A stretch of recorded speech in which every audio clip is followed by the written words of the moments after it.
ज्योतिष में एक बहुत ही खास कॉम्बिनेशन है।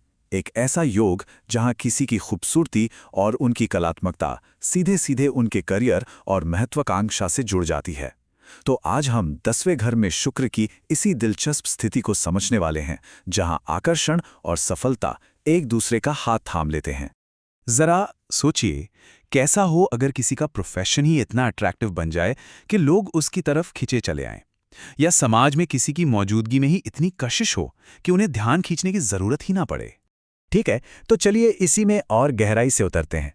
आज हम ज्योतिष के उसी योग को समझने जा रहे हैं, जहां सौंदर्य, प्रेम और सद्भाव का ग्रह शुक्र किसी व्यक्ति की पेशेवर महत्वाकांक्षा के साथ मिलकर एक बहुत ही शक्तिशाली पहचान बनाता है। तो आज के इस सफर में हम क्या क्या देखने वाले हैं? हम समझेंगे कि कैसे सुंदरता और महत्वाकांक्षा मिलती हैं, 10वें घर का मतलब क्या होता है, ये करियर और रिश्तों पर कैसे असर डालता है, और इसकी चुनौतियों को जानते हुए हम एक अंतिम निष्कर्ष पर पहुंचेंगे।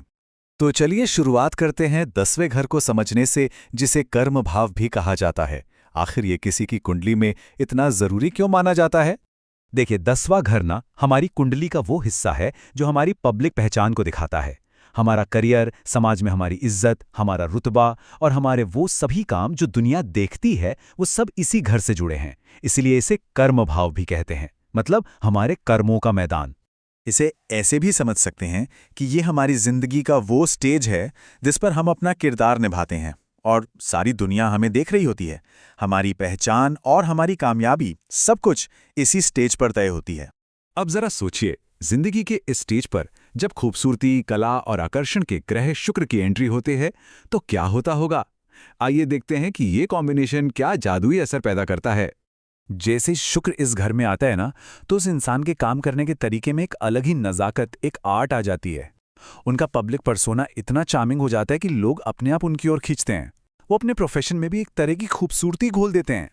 और यही बात सबसे दिलचस्प है, ऐसे लोगों को ना अटेंशन के पीछे भागना नहीं पड़ता। उनका काम और उनका व्यक्तित्व इतना चुंबकीय होता है कि शोहरत और मौके खुद चलकर उनके पास आते हैं। तो ऐसा होता क्यों है? देखिए, शुक्र की जो एनर्जी है ना, वो क्रिएटिविटी को बढ़ाती है। इसीलिए ऐसे लोग फैशन, ब्यूटी और आर्ट्स जैसे फील्ड्स में कमाल करते हैं। मीडिया और एंटरटेनमेंट में उनका आकर्षण उन्हें बहुत पॉपुलर बनाता है। यहाँ तक कि डिप्लोमेसी या पब्लिक रिलेशंस जैसे क्षेत्रों में भी उनका मन मोह लेने वाला अंदाज उन्हें सफल बनाता है। तो मतलब सबसे जरूरी बात यह है कि ये लोग सिर्फ अपने काम के लिए नहीं, बल्कि उस काम को करने के सुंदर और शालीन तरीके के लिए जाने जाते हैं। उनकी पब्लिक इमेज ही उनकी सबसे बड़ी दौलत बन जाती है। और ये जो मजबूत पहचान बनती है, वो सिर्फ करियर तक ही नहीं रहती है, ये उनके सामाजिक और निजी जीवन पर भी गहरा असर डालती है। चलिए देखते हैं कैसे। 10वें घर में बैठा शुक्र लोगों को पब्लिक के बीच बहुत पॉपुलर बना देता है। उन्हें अक्सर समाज के पावरफुल लोगों का सपोर्ट आसानी से मिल जाता है।